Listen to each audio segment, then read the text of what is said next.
Roberta, seja muito bem-vinda ao Acesso Redivamp. Obrigada, obrigada. Estou muito feliz assim de poder falar aqui sobre as assombrações, sobre os causos assombrados, as lendas e um pouco das verdades, né, aqui de Recife também. Pô, isso é muito legal. Gente, Roberta, eu fiquei fascinado com o seu trabalho, venho acompanhando ele já há um tempo, através do Instagram, aqui no Facebook. E é muito legal encontrar o pessoal que está, conversar com outras pessoas que trabalham com esse, o que os americanos chamam de dark tourism aqui no Brasil, né? Essa pesquisa Uhum. histórica para trazer as histórias do folclore nacional, das assombrações, dos crimes misteriosos, até mesmo a participação do Alto da Fé, da Santa Inquisição, que foi muito mais forte aí, né, no norte, no nordeste, do que aqui em São Paulo.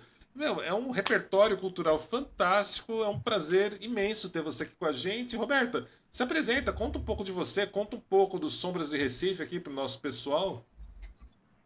Bom, meu nome é Roberta Cirne, eu tenho um Instagram, tenho um site, TikTok, eu tento mexer com todas as redes sociais para poder divulgar melhor, né? E eu trabalho com terror e assombrações de Recife, e também alguns crimes verdadeiros, históricos que aconteceram aqui, mas com folclore regional mesmo, de Pernambuco, né? Eu me foco só em Pernambuco, porque contar histórias de terror e de assombração do Brasil inteiro tem muita gente, né? Mas eu gostaria realmente de divulgar mais as coisas aqui da minha terra, que é muito pouco falado, quase não se fala sobre isso, quase não tem registro em livros, né? Ou na internet tem muito pouca coisa. E eu acho que é um tema bem interessante, né? Eu também faço quadrinhos, trabalho com literatura e quadrinhos, que eu gosto também, e ilustrações também de terror. Caramba, é bastante coisa, é bastante coisa. E todo mundo, né? Todo mundo que é ligado à arte, que gosta dessa pegada mais voltada pro fantástico, pro terror, né? Pro sombrio, que gosta, se sente ali à vontade quando passeia por esses territórios que a maior parte das pessoas tem aquele medinho de ir, e muitas vão com aquela mão nos olhos, mas com os dedinhos entreabertos para olharem um pouco. É sempre um pessoal fantástico da gente receber, da gente poder conversar aqui. E, Roberta, me conta, eu sei que tem história de bruxa, eu sei que teve histórias dos Autos da Fé, da Inquisição que aconteceram por aí, mas me conta uma história. Vamos começar com uma história de fantasma, um lugar assombrado, que você Nossa, já difícil visitou. é o lugar que não é assombrado aqui de Recife. Aqui tem muito, cada bairro praticamente tem, cada rua de bairro tem uma história para se contar, né? Eu tive algumas encontros aí sobrenaturais meio terríveis, né? Que no passado eu achava muito interessante, porque muita gente não acredita, porque nunca teve contato com isso, né? E muita gente acredita justamente porque tem medo. Eu acho engraçado, às vezes, nas postagens, as pessoas chegam assim, já sei para onde eu não vou, já sei que eu vou tomar um comprimido quando eu vai dormir, quando estiver passando por essa estrada, no ônibus, eu já sei aonde não ir na cidade, né? Eu, assim, praticamente não vai a nenhum, então, vai ficar em casa. E, sim, aí sobre as bruxas, né? Aqui em Pernambuco, nós tivemos muita associação de bruxaria com a Santa Inquisição, por judaísmo, né? Você precisa esse embolado aí de judeus, cristãos novos, né? Então, o primeiro caso que teve aqui foi o da Branca Dias, que ela não era bruxa, ela era judia, ela fazia rituais judaicos na sua casa, secretos, né? E ela também era uma educadora, ela era uma professora de meninas, ela tinha uma escola para meninas, acho que a primeira escola do Brasil, e ela, dizem que ela tem uma lenda da Branca Dias que ela pegou, descobriu que a Inquisição vinha para cá e ela pegou todas as suas pratarias e jogou num riacho que tinha ali perto, né, da casa dela. E esse riacho começou a emitir um brilho de prata e dizem que a alma dela ficou aprisionada nesse riacho, né? Na verdade, a Branca Dias ela não foi para a Inquisição, porque quando a Inquisição esteve aqui em Pernambuco e a Inquisição espanhola esteve aqui em Pernambuco, foi em 1595 que ela já tinha morrido, né? Então vieram aqui, recolheram os filhos dela, os netos dela, levaram para lá e queimaram. Alguns foram torturados até a morte. e queimaram ela em efígie, né? Fizeram uma imagem dela de madeira e a queimaram simbolicamente, né? Na fogueira santa. E depois dessa Branca Dias também teve outras pessoas que vieram para cá, que é o caso de Antônia Maria, uma bruxa, que ela era bruxa, essa era bruxa mesmo, né? Então ela foi julgada, né, condenada a ser mandada para a África, mas o navio fez uma parada aqui no Recife. Ela desceu do navio e gostou da cidade e resolveu se estabelecer. E onde hoje tem uma avenida, tinha um emaranhado de ruazinhas que eram o lugar onde elas ficavam, né? Ela e mais algumas mulheres de Portugal, que também foram exiladas, resolveram ficar no Recife. E começou uma tradição, né, de ajudas através de bruxaria. Ela era chamada a Senhora dos Mortos, porque ela lidava mais com a necromancia, né? E ela ficou aqui, foi ficando, e ela fez algumas amizades, algumas inimizades, teve uma rival dela que ela chegou a visitar no hospital e depois, misteriosamente, ela morreu, né? Não foi nada misterioso, ela morreu mesmo porque envenenaram, né? Ela envenenou essa rival. E depois, Portugal voltou aqui, prenderam ela, fizeram uma caça às bruxas aqui em Recife. Nesse período, fizeram uma prisão eclesiástica em Olinda, que hoje é o Museu de Arte Contemporânea de Olinda, que fica nas principais avenidas, e eles ficavam presos lá junto com outros padres, né, com os padres que cometiam crimes, alguma coisa que eram condenados, ficavam nessa prisão eclesiástica. Ela foi de novo deportada, né, e para Portugal, foi julgada de novo, e aí foi exilada numa ilha, e lá ela veio a falecer. Esses são alguns casos, né, de bruxaria. A gente também tem muitos no início do século XX, que as pessoas acreditavam que algumas pessoas elas detinham um certo poder, né? Tinha uma mulher, né, que ela era Iaiá de Ouro, que na realidade era mais ou menos mais que uma mafiosa, né? Digamos que ela dominava ali no bairro do Recife Antigo e ela pegava as pessoas, né? Fazia trabalhos de morte, trabalhos de bruxaria, mas era um negócio mais como se fosse uma micro-gangster, assim, digamos, local, né? Uhum. Caramba, quanta história, meu, quanta história que a gente aqui nem sonha aqui no Sudeste, quanta história legal, que palco rico para escritores nacionais que dos escritores nacionais, desenhistas de quadrinhos, criadores de conteúdo, de podcast. Quanta história legal! E Roberta, como começou a sua pesquisa? Como foi que você se interessou, você se ligou a tudo isso, começou a ir atrás? Bom, eu tinha essa pesquisa já desde adolescente, eu gostava do assunto, né? Sempre gostei de terror. Desde criança, terror sempre me fascinava muito. Eu adorava assistir uma série antiga que era a Galeria do Terror, que era uma espécie de um museu onde um apresentador levava a gente, né? Era Rod Sterling. Ele levava a gente para dentro dos quadros e cada quadro era uma história. Isso aí eu gostava muito quando eu era pequena. Eu assistia, né? Minha mãe deixava, não proibia muita coisa de terror. Eu ia até onde eu aguentava, né? Ela, tipo assim, quando eu não tinha medo, ela tirava. Mas geralmente eu não tinha, né? Então ela deixava assistir os filmes de terror. Quando eu fiquei assim com uns 7, 8 anos, eu comecei a curtir bastante. E escrevia também minhas historinhas de terror, ilustrava, fazia os quadrinhos. Os meus quadrinhos, eles não eram de terror nessa época. E eu tinha vontade de trabalhar com o tema, né? Quando eu entrei na faculdade, né, eu comecei a jogar RPG com os amigos. Eu gostava muito de RPG. E a gente gostava de World of Darkness. A gente fez uma mesa de World of Darkness que a gente jogava Vampire. E tinha uns personagens, né, de vampiro que eu achava que era legal a gente criar um HQ com eles, né? Queria realmente colocar dentro do Recife, eu achava que poderia ser colocado no Recife, né? Com o tempo eu fui trabalhando essa ideia, eu vi que seria mais interessante folclore, né? Folclore brasileiro, e depois eu descobri o folclore regional, e aí eu comecei a criar as histórias, né? Eu desenho, faço a arte da HQ, por exemplo, tem uma HQ de Boca de Ouro, que é uma revista Sombras do Recife, volume 1, e eu faço a história da HQ, né? E também tem um romance de literatura fantástica. onde eu criei uma espécie de universo onde as HQs conversam com os livros, né? Com o livro. Estou escrevendo o segundo livro. Onde você pode ler só HQ, você pode ler o livro, você pode ler os dois, que são independentes, mas ao mesmo tempo eles dialogam entre si.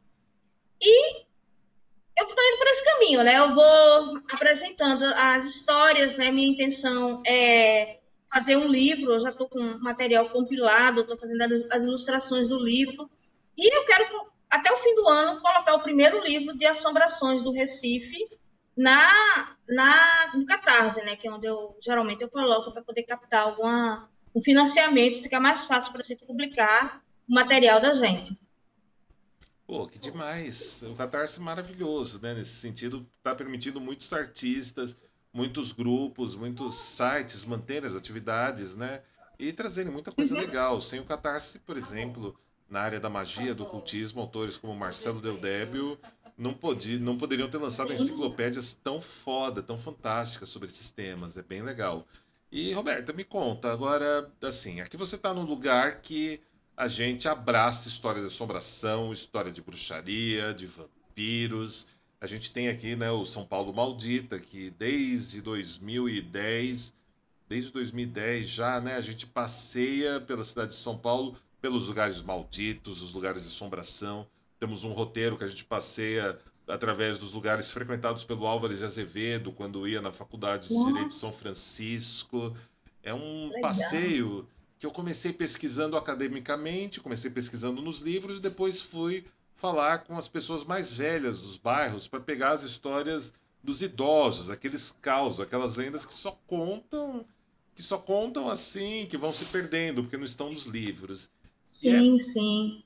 e é fascinante, mas me conta um pouco agora, assim, né? Tipo, eu achei fascinante o Sombras do Recife, por isso eu parei e olhei, meu, que legal. Meu, tem a Roberta, tem o pessoal dela, meu, eles estão fazendo dark tourism em Recife, eles estão resgatando todas essas histórias. Isso é muito rico, isso é fascinante.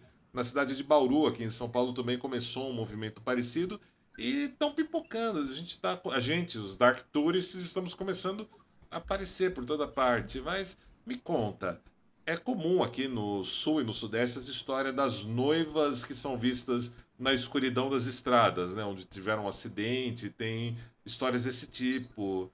Tem também as histórias das casas assombradas, né? De pessoas que se suicidam, foram vítimas de crime. A gente visitou uma na calada da noite, chamada Castelinho da Rua Apa, quando a gente fez o nosso ônibus macabro aqui. Vocês têm coisas parecidas por aí também com essas histórias? Nossa, a gente tem aqui uma coisa que é muito antigo, certo? E fica no coração da cidade. Imagina uma coisa que ela é uma área, certo? Que fica bem onde tem tudo industrializado e essa área simplesmente é uma área estagnada no tempo, que é a chamada Cruz do Patrão. A cruz do patrão, ela é uma cruz, né? Que ela é colocada, ela ficava na entrada antigamente, em 1800, mais ou menos com 1800, 1790, em 1800 ela existia já, né? Ela ficava numa região mais para perto do Rio Beberibe, onde ela dava tipo era um sinal, né, para os barcos entrarem, né? Quando o barco entrava na região mais portuária de Recife, tinha uma pessoa lá que fazia com a alfândega, que era o patrão mor, por isso que era a cruz do patrão. Então, essa cruz, ela é de alvenaria, ela ficava um pouco mais para fora, por causa de enchentes, trasladaram ela mais para dentro, entendeu? Ela fica numa região, mas é um lugar que é uma coisa estranha, porque nada lá dá certo. Eu estou fazendo pesquisa também, porque minha pesquisa é mais a nível jornal. Então, eu faço realmente aquela coisa de esmiuçar os jornais para poder buscar as histórias, né? Tem histórias de 1860 que ninguém nunca ouviu falar, e que eu encontro e que eu trago para dentro do site, porque é interessante a gente ter um contato com essa coisa do terror no passado. Apesar de, no passado, ser mais difícil encontrar coisas de terror, porque as pessoas não consideravam. Elas não. Os jornalistas achavam que era uma matéria menor falar sobre assombração, sobre poltergeist, essas coisas. Era uma coisa menor, então não davam tanto destaque. Mas a gente encontra ainda uma história aqui, outra ali. E a Cruz do Patrão, ela é um lugar que estão tentando revitalizar ela há mais de 60 anos ou mais, sabe? Tipo, as prefeituras, os prefeitos, eles iam lá e diziam, não, a gente vai reformar agora a Cruz do Patrão. E cercavam e começava o projeto de revitalização e nada acontece, sempre dá em nada, sempre dá em coisa alguma. Recentemente, o prefeito, foi em 2019, ia haver uma revitalização da área, colocaram os tapumes e, de novo, parou. Então, há 60, 70 anos que ninguém faz nada na região. Por que ela é tão assombrada? Porque ela liga Recife a Olinda. E ali era uma área muito escura, muito estranha, sabe? E tinha muitos assaltos no lugar. Então, muita gente aparecia morta lá. E começaram as lendas. Não enterravam negros aqui, enterravam escravos. Mas não enterravam, não, porque teve uma escavação arqueológica em 2005 que mostrou que não eram enterrados ali os negros. Eles eram em outro lugar, eles eram colocados em outro lugar, porque senão o rio levaria, entendeu? As marés tratariam de desenterrar, né? Então, encontraram alguns objetos ritualísticos, mas disseram que tinha manifestação demoníaca no lugar, que uma moça fugiu do diabo, entrou no rio e desapareceu, e as pessoas se afogavam ali, geralmente tinha uma corrente marinha estranha, que as pessoas que iam nadar ali tinham uma hora que elas morriam muito. E os assaltos? Os corpos que eram encontrados eram feitos arcabuzamentos das pessoas que eram julgadas, né? Colocavam ali na cruz e faziam arcabuzamentos, faziam enforcamentos. Então, o lugar realmente carrega uma energia muito negativa. Mas não porque ali havia enterros de negros ou outras coisas assim, sabe? Mas pelo que acontecia ao redor da cruz. A gente sabe que os lugares, eles acumulam energia. E esse lugar, ele era muito pesado, né? Então, esse lugar é um dos lugares assombrados daqui, né? Que nada. Eu acredito, eu até usei no meu livro como um portal, porque eu acredito que um lugar assim dessa forma, ele só poderia ser um portal para outra, para uma dimensão um fantasma, alguma coisa assim, porque impossível você imaginar que nada nunca foi colocado para funcionar ali naquele lugar, né? E ele continua, ele é todo quebrado, ele tem grama, ele tem calçadas quebradas, uma coisa, é como se fosse uma área à parte no centro da cidade, né? No centro tecnológico, no centro, perto da prefeitura, do próprio prédio da prefeitura, né? Mas ali é como se fosse um lugar parado no tempo. Caramba, que negócio peculiar, que negócio singular. Interessantíssimo, interessantíssimo a gente saber que existem lugares assim. E há sempre, né, as regiões norte e nordeste do país, né, são sempre muito mencionadas pelos tópicos de religiosidade, espiritualidade, de mística, Uhum. né, por causa do amplo legado do candomblé na região, do candomblé, alguns lugares mais ali para o tambor de Minas e algumas outras partes. E existem também histórias que linkam com essa parte também super importante das religiões afro-brasileiras. Bom, por aqui a gente tem algumas vertentes, né? É, tinha o sítio do Pai Adão, né, que é famosíssimo aqui em Pernambuco, que era uma área também que lidava com isso. O candomblé aqui, ele é bastante presente, é mais na área de Olinda, né, porque Recife, ele é um pouco, digamos, ele é tecnológico demais, é uma cidade grande, certo? E Olinda é uma cidade menor, digamos que ela não cresceu tão rápido, então lá é uma coisa mais rural mesmo. Às vezes as próprias ladeiras têm um clima assim meio de cidades mineiras, sabe? Tem aquele clima das cidades do interior de Minas Gerais, né? Você chega em Olinda, é ladeira, essas coisas, então lá tem bastante isso, né?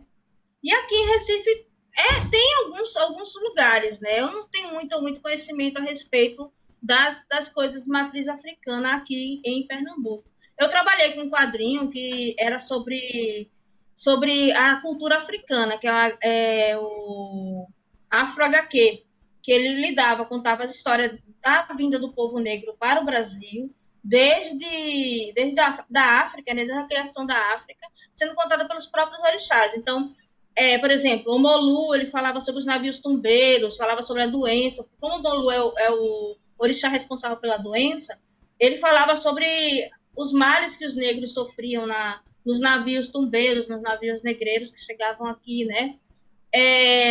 Oxum, por exemplo, que é a orixá responsável pela beleza, pela feminilidade, ela falou das mulheres africanas como elas assediadas, né, pelos senhores de engenho.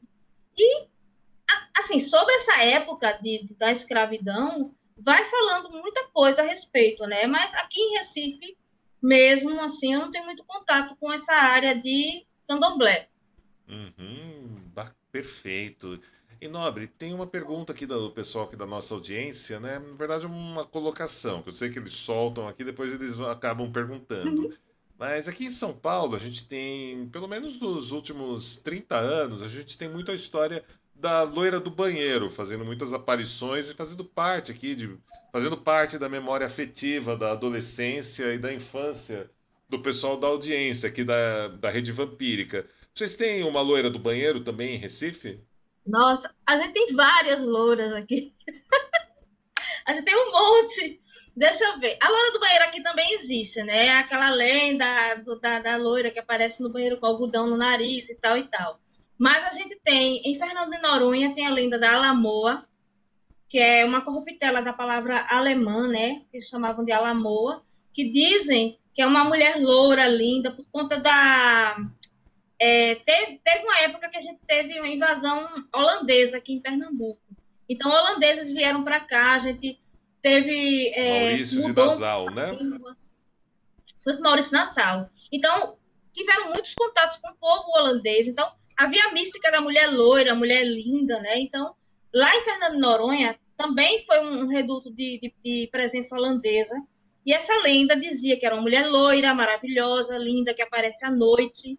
E aí, para um homem, aparece nua, com os cabelos soltos, né? O homem a segue, ela leva ele para um lugar onde era o castelo dela, que dizem que se transformou numa pedra.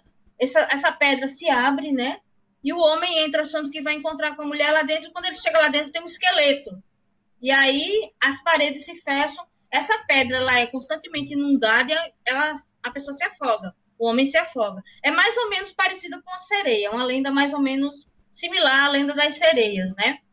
A gente tem a Galega da Cadiza, que isso é do interior de Pernambuco, é de Caruaru, que tinha uma fábrica de carros que aparecia sempre uma mulher à noite pedindo carona.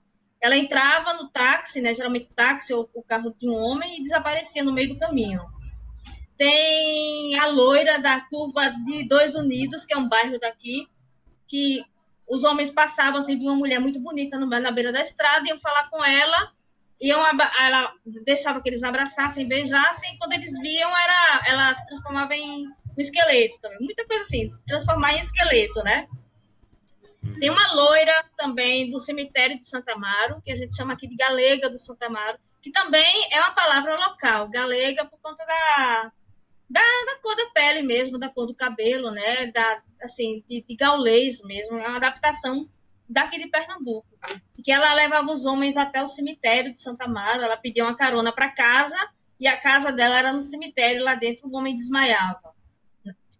Né? São várias lendas de loura que a gente tem por aqui. Caramba, movimentado, movimentado então aí o negócio das loiras.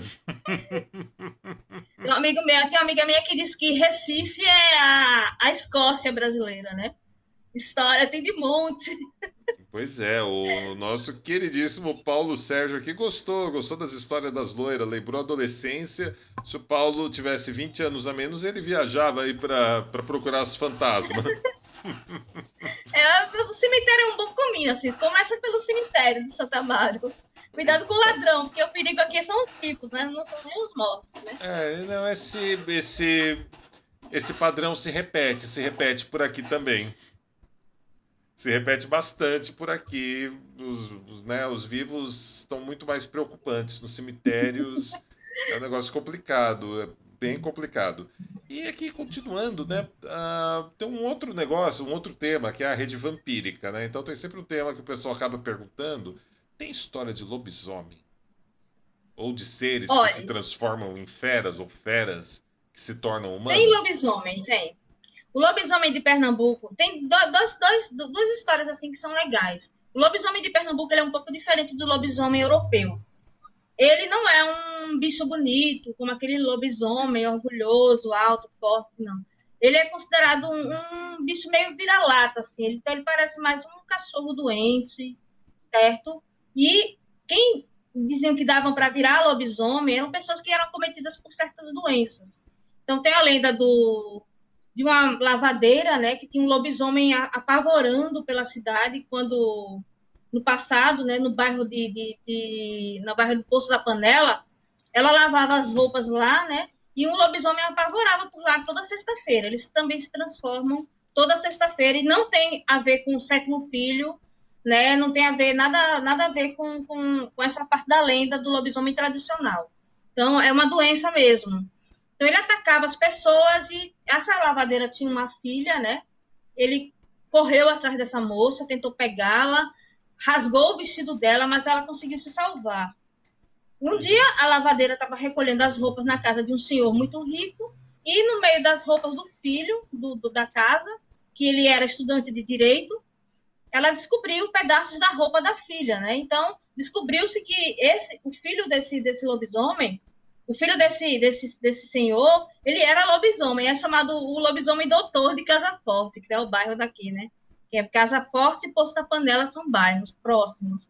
Então, a gente tinha um lobisomem diplomado aqui. Caramba! Caramba, e deixa. E, Sim? e a gente tem uma lenda que tem a ver com vampirismo. Opa, Eu me acho mais conte. Isso muito interessante. me interessa. Me interessa E, saber aliás, é o dos meu personagem conterrâneos. predileto. É o meu personagem predileto, que é o Papa Figo.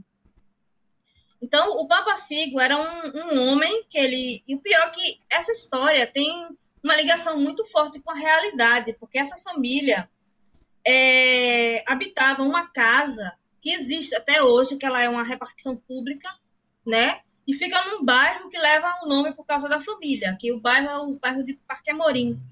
Esse bairro de Parque Amorim era graças à família Amorim, né? E diziam que esse homem que sofria essa doença, algumas pessoas defendiam que era porfíria, mas não era exatamente porfíria, né? Era alguma degeneração no sangue que ele tinha.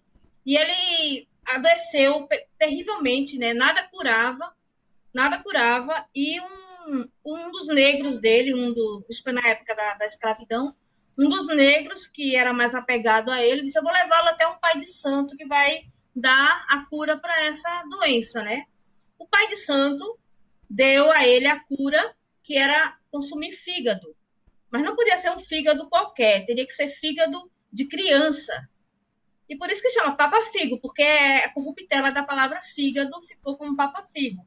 Então diziam que ele pegava, alguns dizem que era ele mesmo que pegava, outros dizem que esse negro, que se transformou mais ou menos no velho do saco, a nossa visão daqui de Pernambuco, do velho do saco, ele atraía as crianças, dizendo que tinha doces e levava os fígados para o senhorzinho em casa. Outros dizem que era ele mesmo que atacava.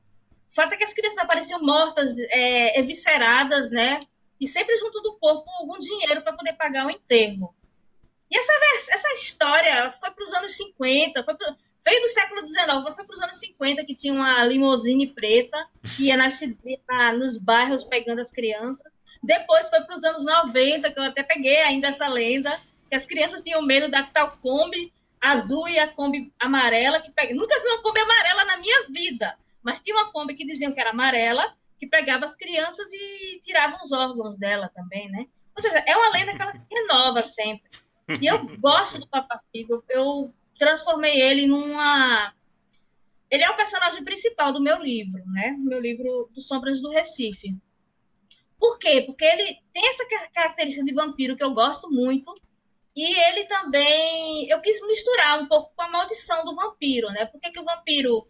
A gente pensa assim, ser vampiro é muito bom, porque o vampiro sai à noite, tudo bem, não pode sair de dia, mas isso não é desvantagem, porque eu mesma tenho um horário noturno e eu trabalho mais à noite. Então, não acho que seria uma desvantagem, né? Então, qual seria a desvantagem? Talvez viver para sempre.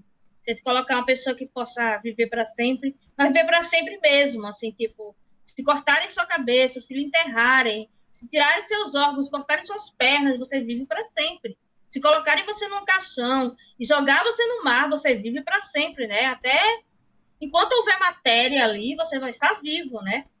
Então, eu achei interessante essa fazer essa analogia de você não ter uma vantagem em se viver para sempre. Eu uso ela na minha história do Papa Figo no meu livro. Caramba, que história legal! E o livro ainda, esse livro vai sair ainda ou já está disponível? Não, eu financiei pelo Catarse, ele está disponível. Ele é um romance, né? Eu quis trabalhar mais a parte da literatura fantástica mesmo, levando as assombrações para o lado das lendas em si, né? Então, todas elas convivem, todas elas se conhecem. Digamos assim que aquela história do portal da Cruz do Patrão, né? A chave para o portal é o sangue do Papa Figo. Então, as assombrações têm acesso ao mundo real através disso, por isso que aparecem as visões de assombrações. Mas lá nesse mundo, elas também têm um mundo etéreo, né? Que elas criaram, né? Assim, onde elas vivem e convivem.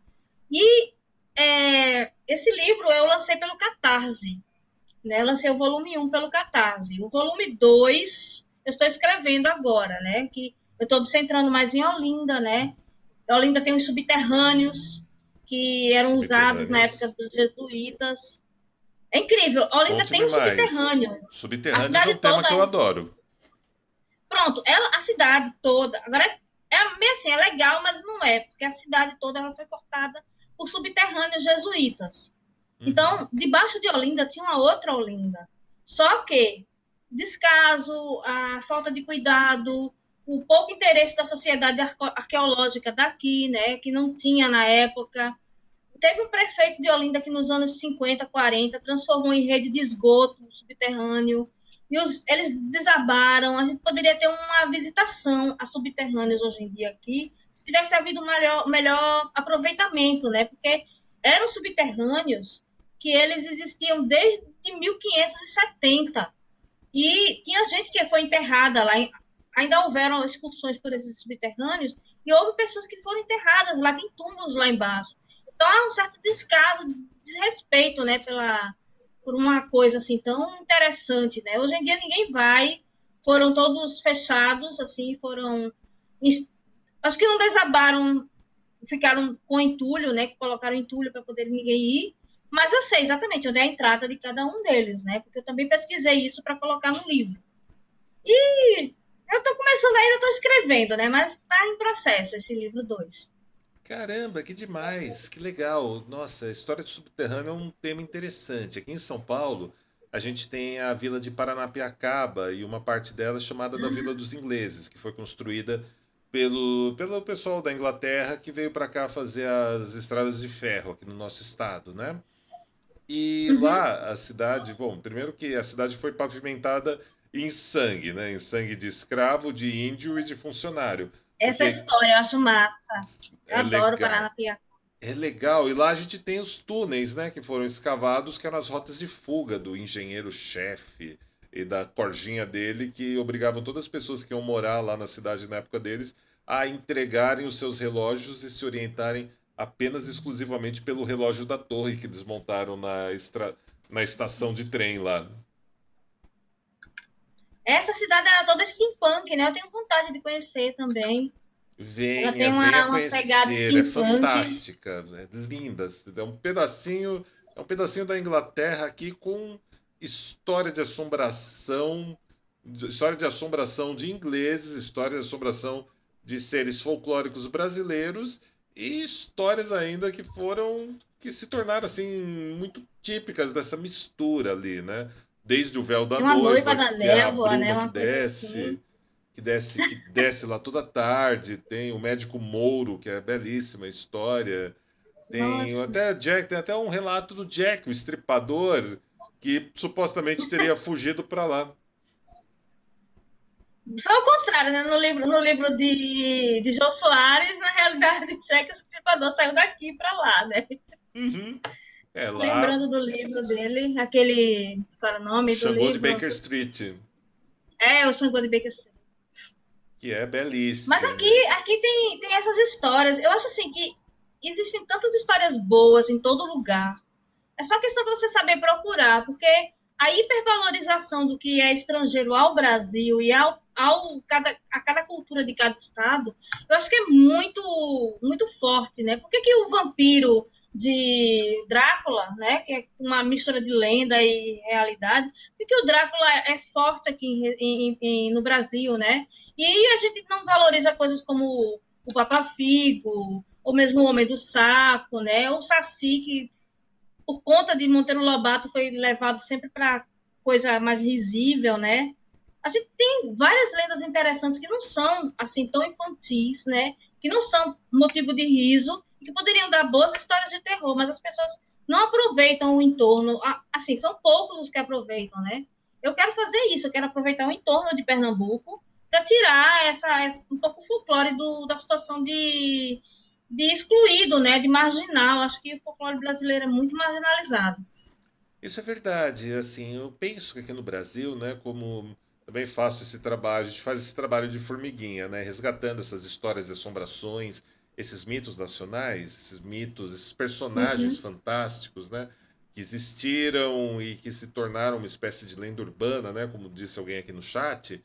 Eu penso muito no que escreveu a doutora e pesquisadora Camille Paglia, da Universidade de Yale, nos Estados Unidos, que ela se referia a as bruxas, né, como a Circe, que aparece lá nos mitos de Homero, né? Mas a Circe Uhum. só se torna a Circe, a feiticeira, graças ao Homero, porque teve um poeta, porque teve alguém que descobriu a história dela e imortalizou, e a criou, e a introduziu nas suas obras de arte e a transformou naquela potência, naquela história que fascina.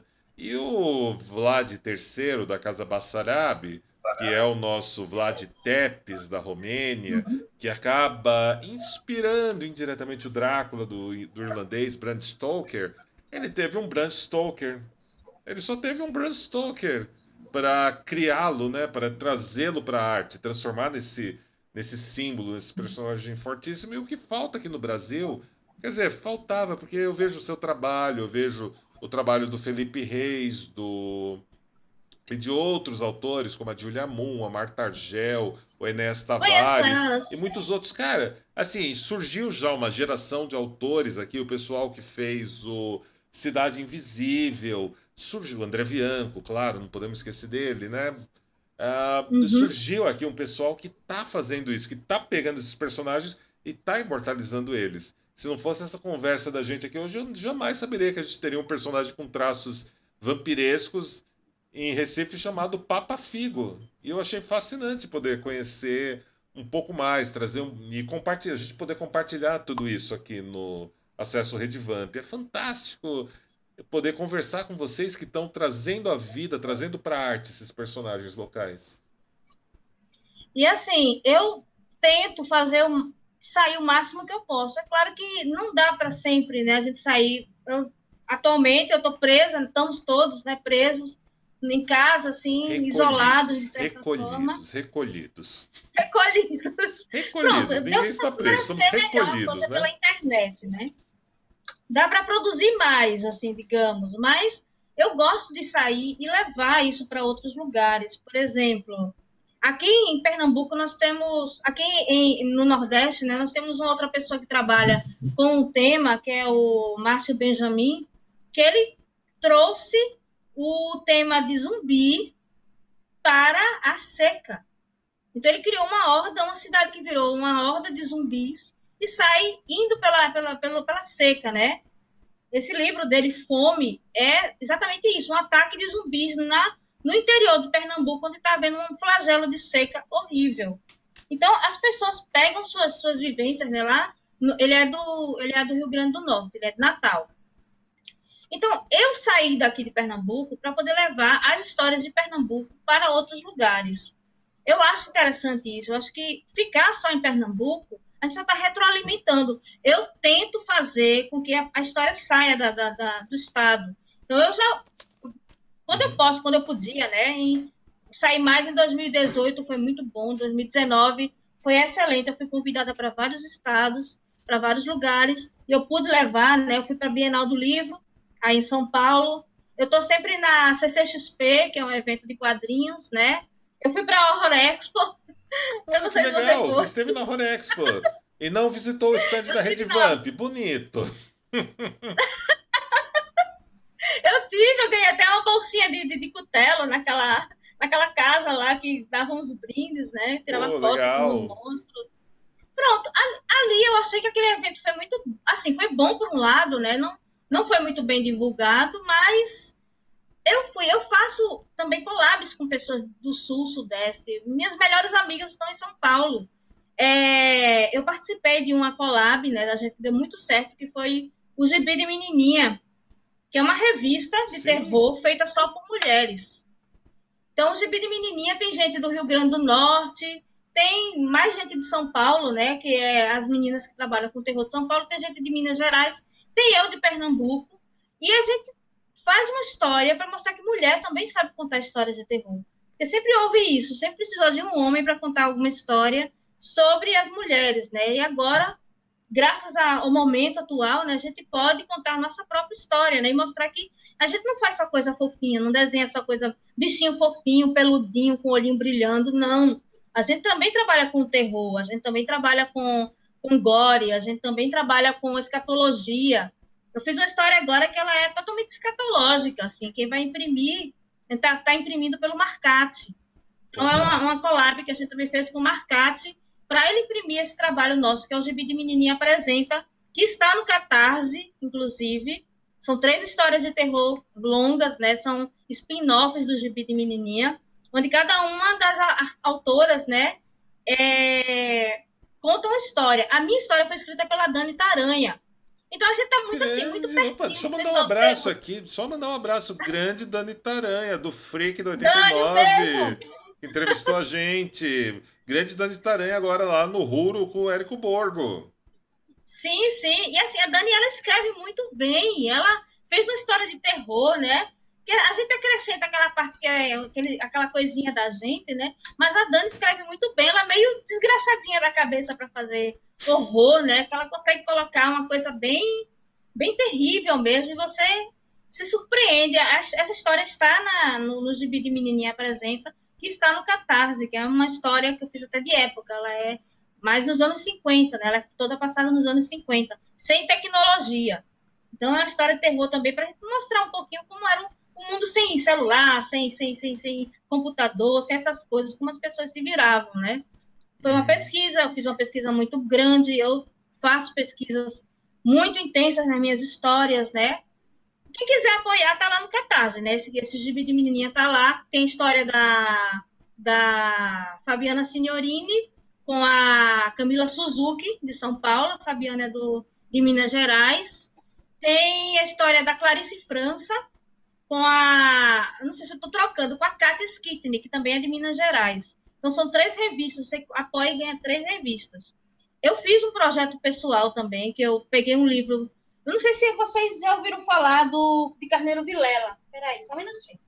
Ele escreveu A Emparedada da Rua Nova. Você já ouviu falar da Não, Emparedada da Rua Nova? não tive Veja que é oportunidade. bem... Olha, livrão, Esse hein? livro Não é tive do século oportunidade de ler XIX. ainda. Pronto, esse livro é do século XIX. Ele era um escritor do século XIX. Ele foi um dos fundadores da Academia Pernambucana de Letras. E ele era chegado em terror. Ele fazia só histórias de terror.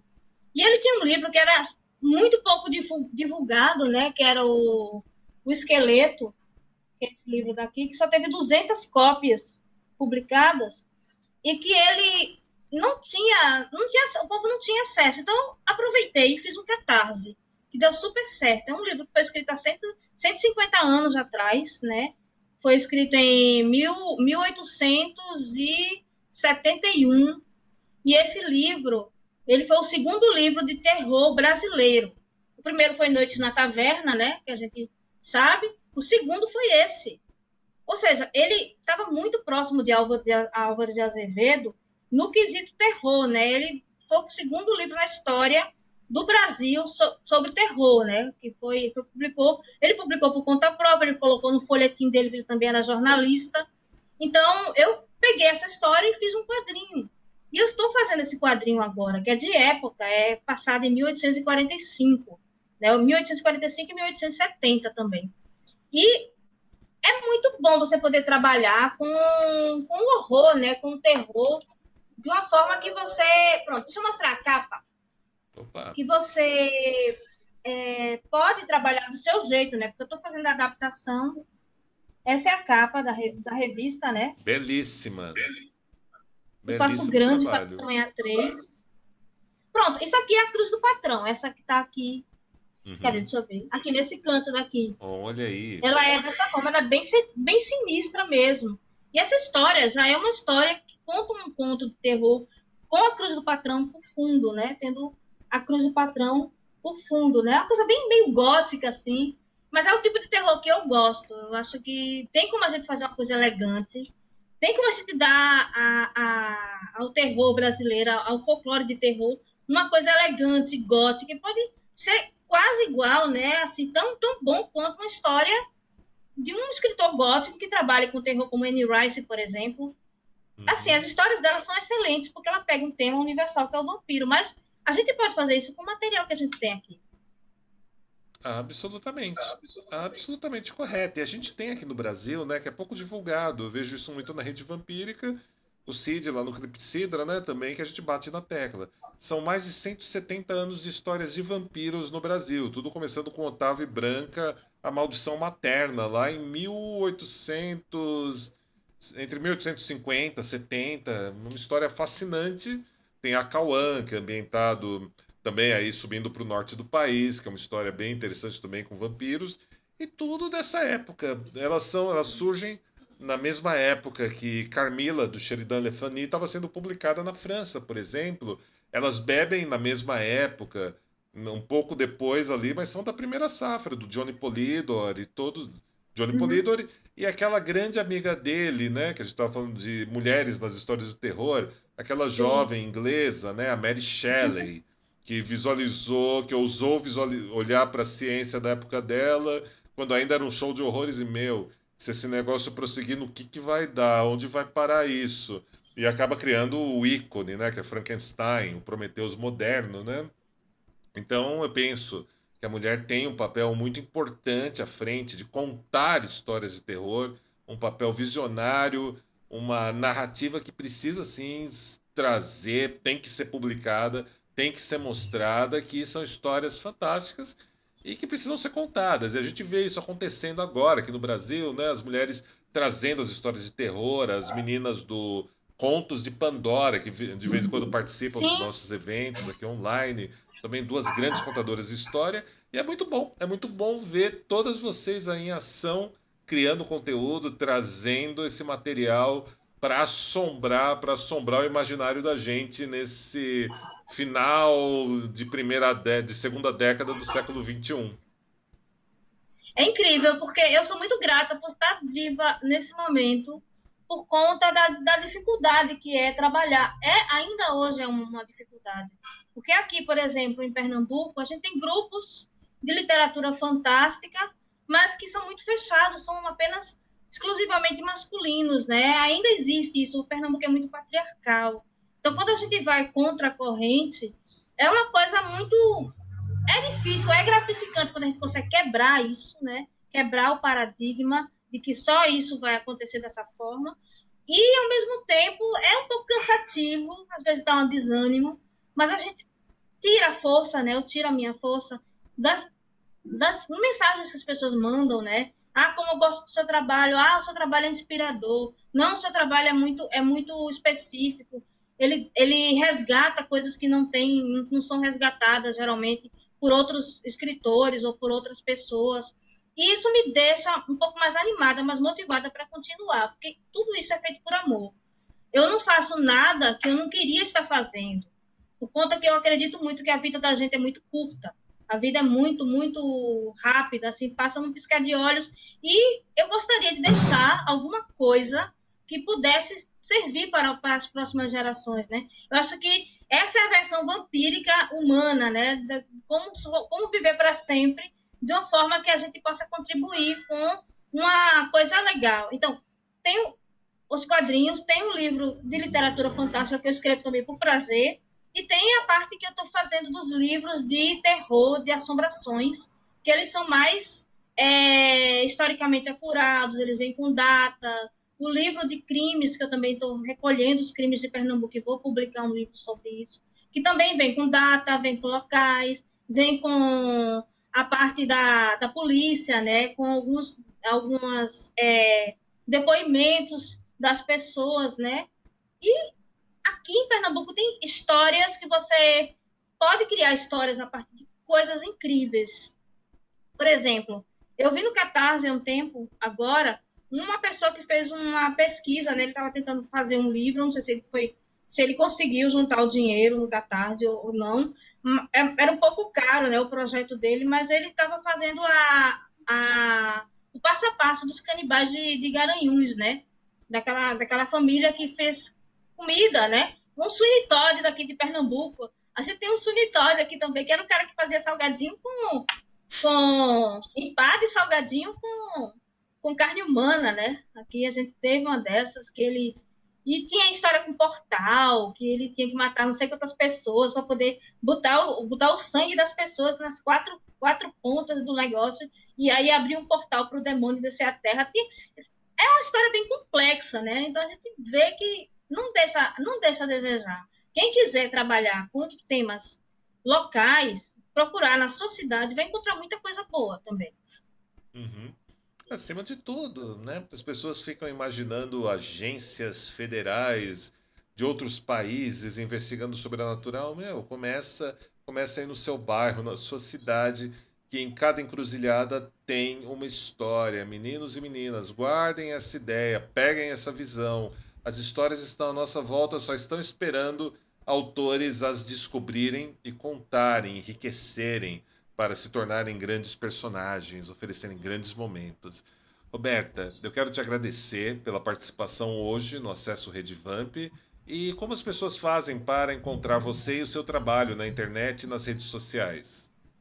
Bom, tudo meu tem essa arroba, né? Sombras do Recife aqui.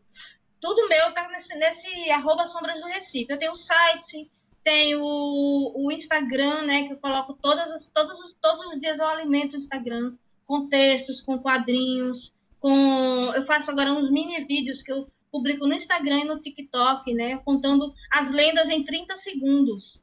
Né? Eu me desafiei para ver se eu consigo reduzir uma lenda em 30 segundos para colocar no Reels e no TikTok. E assim, tá sendo bem legal, assim, tá vindo bastante gente procurar pelo TikTok. Tem o site, tem o podcast que eu alimento também toda semana, né? Eu trabalho basicamente mais com isso, né? Eu tenho que me dividir, porque tudo do Sombras do Recife sou eu. Então, eu tive que aprender a mexer com tudo para poder colocar em todas as mídias, né? E é um trabalho que eu gosto de fazer, porque também distrai a mente das coisas, dessa pandemia e tudo. E pronto, procure por Sombras do Recife que você vai me encontrar. E pode vir falar, pode vir perguntar. Eu adoro falar com as pessoas no direct, no inbox do Facebook também. Eu converso com todo mundo sem problema, assim. Eu posso dar dicas também, se você quiser, dicas de como escrever, como melhorar, né, a procura dentro da sua cidade, assuntos que possam ser interessantes. Porque eu defendo muito essa parte de que você tem que cantar a sua aldeia para você ser universal, né? Como Humberto Eco dizia, você Humberto tem Eco. que cantar a sua aldeia. Ou seja, se você não falar sobre sua cidade, quem vai falar dela? Então, é como você trazer as coisas à vida, né? Não procure tão longe por coisas que todo mundo já fez. Procure mais perto de você, que você vai encontrar, com certeza, um tema interessante sobre o que escrever. É verdade, nobre amiga, é verdade. Procurem ao seu redor. As histórias estão aí, só estão esperando serem contadas, só estão esperando serem encantadas, meus nobres amigos, minhas nobres amigas.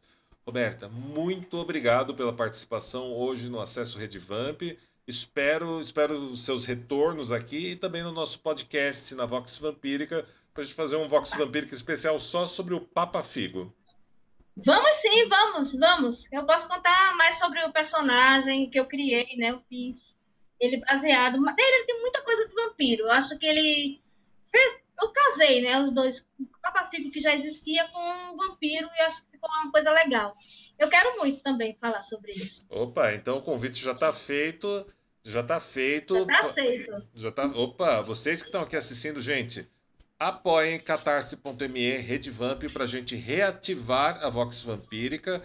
a gente já está prestes a conseguir a nossa revista Redvamp, que vai ter material aí inédito, vai ter conteúdos de autores nacionais, internacionais, transcrições das nossas entrevistas importadas, e vamos também estar ali batalhando, reforçando o trabalho de todos os nossos entrevistados aqui no Acesso Redvamp, lá na nossa revista. Então, ó, apoiem, fiquem junto, que a gente vai fazer muita coisa aqui ainda. Roberta, uma vez mais, muito obrigado. E eu vou agora seguir aqui para o bloco final do programa, tá bom? Obrigada. Volte um sempre. Beijo a todos. A gente se fala lá nas redes sociais. Falamos sim.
Se você gostou deste vídeo, deixe um curtir, compartilhe com pessoas afins e visite sempre o nosso portal redvamp.com.